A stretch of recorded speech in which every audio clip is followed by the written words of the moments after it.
On November 16, 1860, a ship carrying 342 indentured Indians arrived in South Africa, marking the beginning of a long and painful period in the history of the Indian diaspora in the region. Between November 1860 and 1911, when the system of indentured labor was stopped, nearly 152,000 indentured laborers from across India arrived in Natal, South Africa. Today, South Africa is home to the largest population of people of Indian descent on the African continent, approximately 1.5 million people, the majority of whom are the descendants of indentured workers brought to the then colony of Natal between 1860 and 1911 to develop the sugar industry in this province. In this episode of African Biographics, we look at this system of indentured labor and the story of Indian South Africans. In 1843, Britain officially annexed Natal, South Africa. In 1856, Natal became a full Crown colony. At around that time, the colony, caught up in throes of worldwide recession, was on the brink of financial ruin, economic collapse and bankruptcy. The province was poor and undeveloped, so every effort was made to attract European settlers to the region. New agricultural ventures were implemented.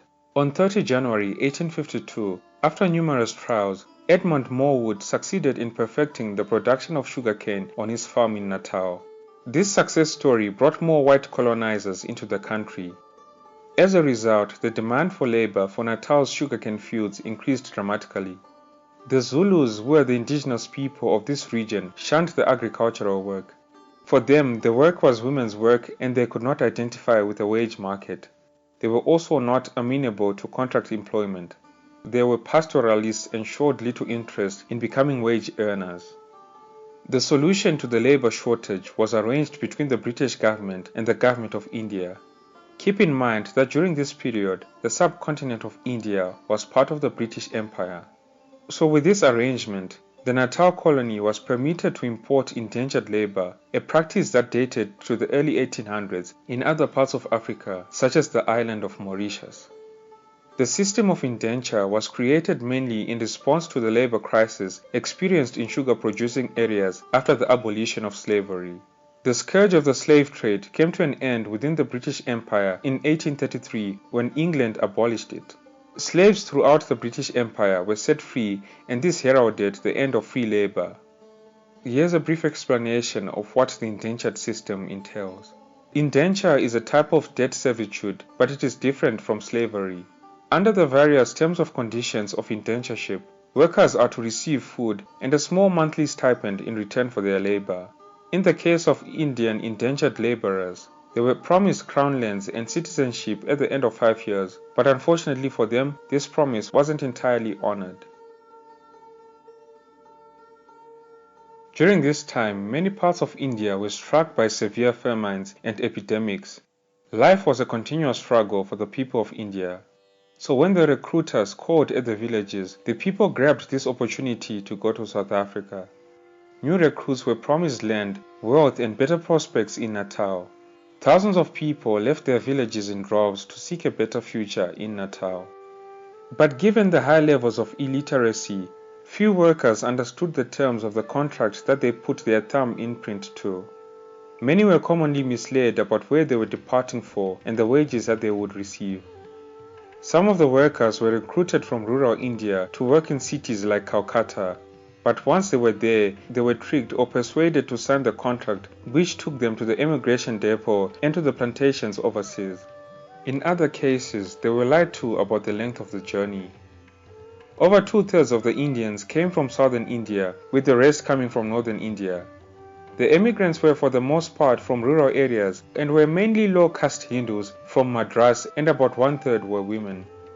The ship SS Truro departed from Madras on October 12, 1860 with 342 passengers aboard and arrived in Durban on November 16 the same year, and was the first ship to bring Indian indentured laborers to Natal from India. The SS Belvedere departed from Calcutta on October 4, 1860 with 310 passengers aboard and arrived in Durban on November 26, 1860. Traveling conditions were relatively arduous and uncomfortable. Owing to the cramped conditions, congested traveling conditions and lack of proper sanitation, disease spread with ease and the mortality rate was high. Although the ship SS Truro escaped mortality, records show that during 1860 to 1866 there were 180 deaths on the ships. In 1 year between 1881 and 1882, there were reportedly 67 deaths.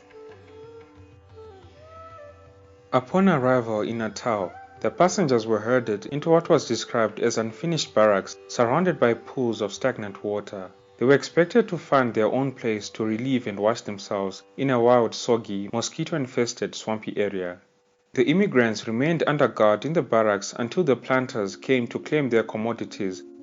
Employers wanted good, strong, healthy men who would be able to dig, plow and perform back-breaking work and turn virgin soil in a subtropical area into productive arable land. Women and children were seen as dead stock. Their tasks entailed tilling the soil, planting, fertilizing, weeding, harvesting, loading, transporting, milling, packaging, leveling roads as well as building dams, factories and houses, and carrying out repairs and so forth. The conditions at work were harsh, with long working hours and low wages. Given the weak physical condition of the laborers after the long voyage, this work took its toll. Children were expected to work alongside their parents from the time they were 5 years old.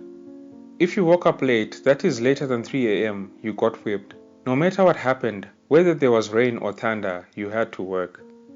The Indian indentured laborers worked from sunrise to sunset, 6 days a week, and reports of rations and wages being withheld were common.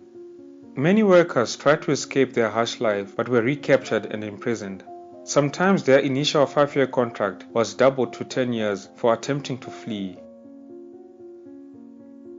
In the 1870s, a new class of immigrants arrived. These were called passenger Indians, and these were Indians who had paid their own way to come to South Africa.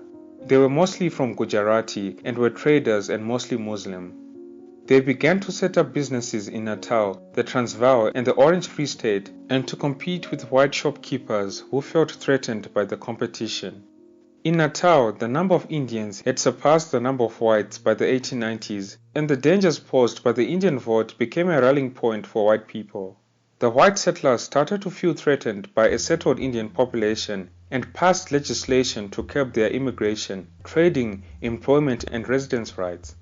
In 1891, a law known as Act No. 25 was passed, and it withdrew the promise of land and citizenship to the indentured laborers. Only 51 Indians received crown land from the colony. Anti-Indian legislation had intensified as South Africa became increasingly segregated, and the act was to discourage permanent Indian settlement in the country. By 1888, Indians had to carry passes and could not own land, vote or live outside of their designated areas. While thousands of laborers toiled on the sugar plantations, it was the British sugar barons who made big money from this bittersweet enterprise. By 1910, nearly 30% of the indentured laborers returned to India, but most chose to stay and thus constituted the forebearers of the majority of present-day South African Indians. Some re-indentured and some leased or bought small plots of land which they cultivated. The struggle of Indians against racist legislation was spearheaded by Mohandas Gandhi, also known as Mahatma Gandhi. Gandhi, who came to Durban in 1893, opposed discrimination against Indians. In Natal, he organized protests against obligatory registration, which seriously restricted the freedom to move of all Asians and was partly successful. Mahatma Gandhi, the leader of the Indian freedom movement, saw firsthand the plight of Asian indentured laborers in South Africa and campaigned on this issue during the first decade of the 20th century. By 1911, India had prohibited its citizens from coming to Natal because of ill treatment. The system of indentured labor was officially abolished by the British government in 1917. During apartheid in South Africa, the Indians were discriminated against by the apartheid legislation, such as the Group Areas Act, which was applied in 1950. Indians were forcibly moved into Indian townships such as Chatsworth and Phoenix and had their movements restricted. They were also, as a matter of state policy, given an inferior education compared to white South Africans. In 1961, Indians were officially recognized as a permanent part of the South African population. Many Indians went and played an important role in the struggle against apartheid. The small Indian, colored and white progressive sectors joined with progressive African activists, and together they conducted a common non-racial struggle for freedom and equality. As I mentioned earlier, between November 1860 and 1911, nearly 152,000 indentured laborers from across India arrived in Natal, South Africa. From this painful story, today South Africa is home to the largest population of people of Indian descent on the African continent, and South Africa is well and truly home for them. This has been today's episode of African Biographics. If you enjoyed the video, then don't forget to like and share. Also, if you're new to this channel and are interested in learning more about African history and events happening across the continent, then don't be shy to subscribe and to click the notifications bell so that you don't miss out on any new uploads. Thank you all for tuning in. This has been Tatenda for African Biographics. Until next time, cheers. Have a good one.